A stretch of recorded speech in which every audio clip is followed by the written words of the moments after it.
बिस्मिल्लाहिर्रहमानिर्रहीम अस्सलाम वालेकुम व्यूवर्स। 3 बड़ी अहम बातें मैंने आपको यूएसए विजिट वीज़ा इंटरव्यू के बारे में बतानी है, जो लेटेस्ट है और रीसेंट है। 2 बातें जो हैं पहली, वो तो वीज़ा इंटरव्यू को लेकर ही हैं, लेकिन तीसरी जो बात है वो बड़ी अहम है, क्योंकि अब ये काम शुरू हो चुका है। कुछ लोगों ने मुझे रिपोर्ट किया है और ये काम अब एयरपोर्ट यूएस के बॉर्डर यानी कि एयरपोर्ट पर हो रहा है। वो काम क्या हो रहा है अब, इसके लिए आपने वीडियो ये पूरी देखनी है, कोई पार्ट स्किप नहीं करना। एज़ यूजुअल रिक्वेस्ट कि अगर आप यहाँ तक आ ही गए हैं तो काइंडली चैनल को लाइक करें, सब्सक्राइब करें, बेल आइकन पे क्लिक करें, इस वीडियो को काइंडली ज़्यादा से ज़्यादा शेयर कीजिएगा। दूसरी रिक्वेस्ट, प्लीज़ व्हाट्सएप पर हमसे राब्ता ना किया करें। काइंडली सिर्फ वो सीरियस लोग हमसे व्हाट्सएप पर राब्ता करें जो हमसे पेड कॉल सेशन लेना चाहते हैं। 30 मिनट की कॉल देते हैं हम, नॉर्मल चार्जेस लेते हैं। इस 30 मिनट में आप अपना हर किस्म का मामला मैटर डिस्कस कर सकते हैं, अपने डॉक्यूमेंट्स की असेसमेंट करवा सकते हैं और अपने केस की असेसमेंट करवा सकते हैं। और अगर इसके अलावा अगर आपको कोई डॉक्यूमेंट तैयार करवाना है या आपको वीज़ा यूएसए वीज़ा इंटरव्यू की तैयारी करवानी है, आप उस सूरत में हमसे राब्ता करें। हम आपको चार्जेस बता देंगे और आपको बता देंगे जी हम आपको सेशन देंगे ऑनलाइन व्हाट्सएप पर। तो जी बगैर वक़्त ज़ाया किए जी वीडियो को स्टार्ट करते हैं। जी बात कर लें जी पहली 2 अपडेट्स की, जो कि वीज़ा इंटरव्यू के हवाले से हैं। वीज़ा ऑफ़िसर आपके बारे में क्या सोचता है? देखिए, वो ज़्यादा बोलते नहीं हैं वीज़ा ऑफ़िसर, लेकिन उनकी बॉडी लैंग्वेज आपको बता देती है, आपको अंदाज़ा हो जाता है कि वो आपके बारे में क्या सोच रहे हैं। तो ये चीज़ें आपने अपने ज़हन में रखनी है। उसके बाद आता है जी आई कॉन्टैक्ट। अगर वो आपकी तरफ देख रहा है, तो इसका मतलब ये नहीं है कि वो आप पर गुस्सा कर रहा है। वो ये देख रहा है, वो चेक कर रहा है कि आपका कॉन्फिडेंस का लेवल क्या है, वो आपका कॉन्फिडेंस चेक कर रहा है। तो आपने अपने आई कॉन्टैक्ट को नॉर्मली और फेयरली होल्ड रखना है। इधर-उधर ज़्यादा मत देखें और अपनी आँखों से आपने ये शो नहीं कराना वीज़ा ऑफ़िसर को कि आप दोनों के दरमियान कोई जंग चल रही है। ये आपने जेस्चर जो है नहीं देना।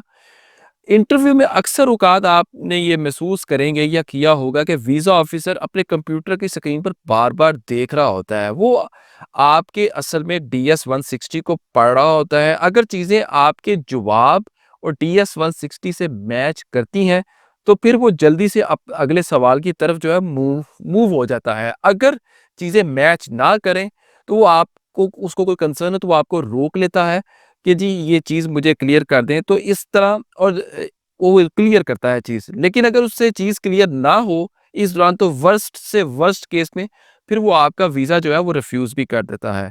इसके बाद जो अगली चीज़ जो ये होती है, अक्सर वीज़ा ऑफ़िसर ये करते हैं कि बात करते दौरान वो टाइप भी कर रहे होते हैं। इस दौरान नाज़रीन, इस दौरान टाइपिंग के दौरान वो जब कर रहा हो, तो आपने पैनिक हरगिज़ नहीं होना।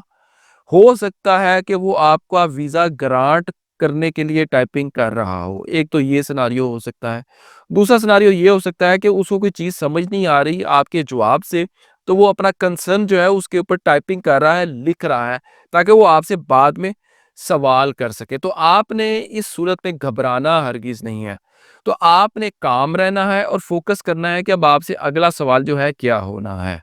तीसरी चीज़ जो है व्यूअर्स, ये बात ज़हन में रखिएगा कि वीज़ा ऑफ़िसर को जो ट्रेनिंग दी जाती है, उसमें उनको ये ट्रेनिंग दी जाती है कि वो अपना फ़ेशियल एक्सप्रेशन हर हालत में नॉर्मल रखें। तो वीज़ा ऑफ़िसर से आपने इंटरव्यू के दौरान ये एक्सपेक्ट नहीं करना कि वो आपको हँसकर देखेगा या आपको स्माइल देगा, ये काम नहीं होना। लेकिन इसका मतलब आपने ये नहीं निकालना कि वो आपको बुरा समझ रहा है या उसको आपकी प्रोफ़ाइल जो है गलत लग रही है, ऐसा नहीं है। ये उनकी ट्रेनिंग का हिस्सा है, तो आपने ये नहीं समझना कि वो आप उसको आपकी वीज़ा प्रोफ़ाइल उसने रिजेक्ट कर दी है। अब आपने करना क्या है इस दौरान, आपने अपने जवाबात को जो है, आंसर्स को नेचुरल रखना है, जितना ज़्यादा आप रख सकें। आपका कॉन्फिडेंस ही आपकी मेन की है, और हमेशा सच बोलें, ऊँचा बोलें और हमेशा जो है पॉज़िटिव जो है जेस्चर्स दें। दूसरी बात, जो कि आपके डीएस 160 और इंटरव्यू से मुतल्लिक है, डीएस 160 में आप अपने वर्क के बारे में जो लिखते हैं या जो आपने लिखा होता है अपने काम से मुतल्लिक, वीज़ा ऑफिसर को जब आपसे क्वेश्चन हो, तो आपने उसको मुकम्मल डिटेल बतानी है कि आप ये काम करते हैं या ये बिज़नेस करते हैं। क्योंकि व्यूअर्स, वीज़ा ऑफिसर्स को, यूएसए के वीज़ा ऑफिसर्स को हमारे पाकिस्तान या इंडिया के प्रोफेशंस के बारे में इतना ज़्यादा पता नहीं होता। डिटेल थोड़ी बहुत होती है लेकिन डिटेल से ज़्यादा नहीं पता होता। जब आप मुकम्मल कॉन्फिडेंस के साथ बताते हैं कि जी मैं ये हूँ, ये काम करता हूँ या ये बिज़नेस करता हूँ, तो मैक्सिमम 20 से 40 सेकंड का जवाब अपने काम के बारे में देना आप लोगों के लिए काफ़ी है। इससे उसको अंदाज़ा हो जाएगा वीज़ा ऑफ़िसर को, ये बंदा जो है, मेरे पास जो आया है, ये रियल है, ये फ़ेक नहीं है, ये जो काम जो कर रहा है, ये वही कर रहा है, ये झूठ नहीं बोल रहा। लेकिन जब आप हेसिटेट करते हैं, हिचकिचाते हैं, इधर-उधर देखते हैं, तो फिर वो समझ जाता है कि कहीं न कहीं कोई गड़बड़ है। अगर मिसाल के तौर पर अगर आप शूज़ का काम करते हैं, जूतों का काम करते हैं, तो ये बताएँ कि ये मेरी दुकान है या ये मेरी फैक्ट्री है, इतने मेरे मुलाज़िम हैं या मैं इस फैक्ट्री में काम करता हूँ, मैं जॉब करता हूँ, मैं मैनेजर हूँ या मैं एग्ज़ीक्यूटिव मैनेजर हूँ, मेरी तनख्वाह इतनी है, इतने अरसे से मैं यहाँ काम कर रहा हूँ। ये सारी बातें आपने एक रवानगी, एक तसलसल, एक कंसिस्टेंसी से बयान करनी है। तो वीज़ा ऑफ़िसर को मुतमईन करना अपने जवाब से, ये आपका काम है। उस आपने अपने जवाब से मुतमईन करना है, उसने आपके डॉक्यूमेंट से या कागज़ों से मुतमईन नहीं होना, उसने आपके कागज़ देखने ही नहीं है।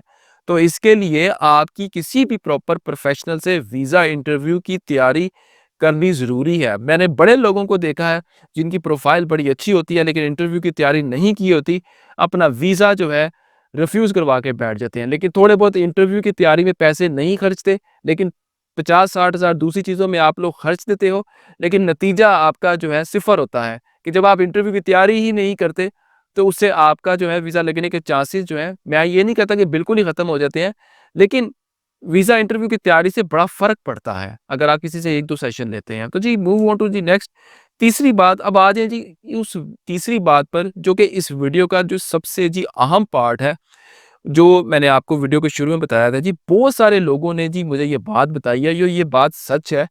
ये हर एक से नहीं हो रहा, लेकिन ये काम अब शुरू हो रहा है। जी हाँ, यूएसए के एयरपोर्ट पर जब आप किसी उतरते हैं और वहाँ की इमिग्रेशन अथॉरिटीज़ को किसी पैसेंजर पर शक हो जाए, तो वो आपसे अब आपका मोबाइल फ़ोन भी ले रहे हैं।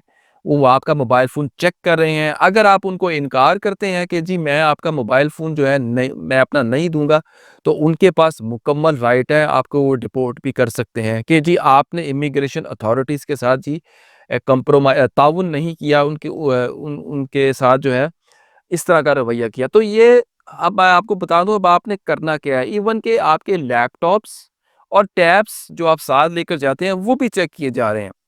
वो आपसे फ़ोन ले लेते हैं, उसको चेक करना शुरू कर देते हैं। यानी बाज़ का वो अपने इक्विपमेंट के ज़रिए, अगर आपका फ़ोन लॉक है, अगर वो आपसे पासवर्ड भी नहीं पूछते, तो उनके इक्विपमेंट ऐसे हैं कि वो आपका फ़ोन का डाटा ऑन किए बगैर भी जो है, वो डाउनलोड कर लेते हैं, जो कि खुल्लम-खुल्ला प्राइवेसी की खिलाफ वर्ज़ी है।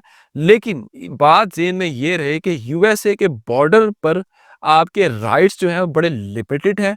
तो इस चीज़ का जो है आपको बड़ा ख़्याल करना है। तो मैं आपको ज़ाती तौर पर मशवरा दूँगा, अगर आप फ़ोन अगर आपके पास है, अगर वो माँगते हैं तो आप दे दें। लेकिन आगे मैं चल के अभी आपको इसका हल भी बताता हूँ कि आपको अब करना क्या है अगर ऐसा होता है।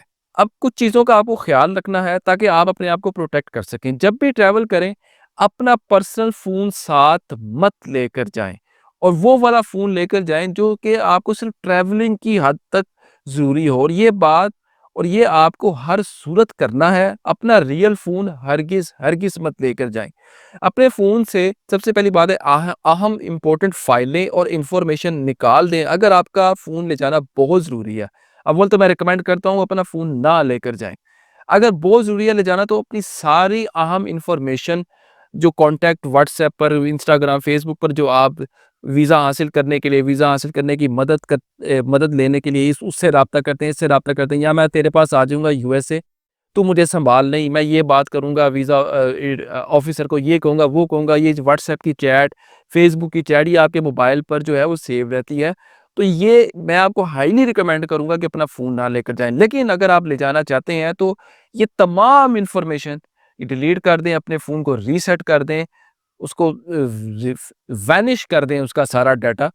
अपने मोबाइल का जो पासवर्ड है वो लंबा रखें ताकि कोई भी आसानी से गेस ना कर सके। आपकी जो अपनी क्लाउड की जो स्पेस है, एक्सेस जो है या स्पेस है, उसको बहुत ज़्यादा लिमिटेड कर दें। अपनी तमाम ऐप से साइन आउट कर दें, ईमेल से साइन आउट कर दें, इंस्टाग्राम, फेसबुक, व्हाट्सएप से साइन आउट कर दें, वगैरह, वगैरह। ये काम आपको जो है हर सूरत करना है। और अगर खुदा ना ख़वास्ता अगर आपको ऐसी सिचुएशन का सामना यूएसए के बॉर्डर पर करना पड़ता है, तो अपने आप को काम डाउन रखें और उनके साथ ताउन करें और इंशाल्लाह ऐसा कुछ नहीं होगा। मुझे उम्मीद है, लेकिन प्रिकॉशंस अच्छे होते हैं क्योंकि आपके यूएसए के बॉर्डर एरिया पर आपके राइट्स बहुत लिमिटेड होते हैं। एक दफ़ा जब आपकी यूएसए में एंट्री हो जाएगी ना, फिर चीज़ें जो हैं वो नॉर्मल हो जाएँगी। तो इन चीज़ों का आपने बहुत ख़्याल रखना है। तो वीडियो कैसी लगी आपने मुझे प्लीज़ कमेंट सेक्शन में ज़रूर बताना है। मैं प्लीज़ बहुत मेहनत करता हूँ आप लोगों को बताऊँ, ये रिसर्च करता हूँ, लोग मुझसे राब्ता करते हैं, फिर इसकी स्क्रिप्टिंग तैयार होती है वीडियो की, हम बड़ी मेहनत करते हैं। तो प्लीज़ हमारी इस वीडियो को जो है लाइक, शेयर और अपनी फ्रेंड और फैमिली में जो है शेयर कर दिया कीजिए। और अगर आपको किसी भी किस्म की पेड सर्विस चाहिए, उसी सूरत में आपने हमसे व्हाट्सएप पर राब्ता करना है। काइंडली व्हाट्सएप पर हमसे ये ना पूछा करें, हमारा वीज़ा लग जाएगा, मेरी स्टेटमेंट चेक कर लें, मुझे मेरा ये डॉक्यूमेंट है, मेरा ये इन्विटेशन है, क्या मेरा वीज़ा लग जाएगा? जब तक आप हमसे मुझसे प्रॉपर पेड असेसमेंट अपने केस की नहीं करवाएँगे, मेरे लिए मुश्किल है आपको ये बताना कि अब आपको क्या करना चाहिए। तो जी, अब तक के लिए इतना ही। बहुत शुक्रिया। अल्लाह हाफ़िज़।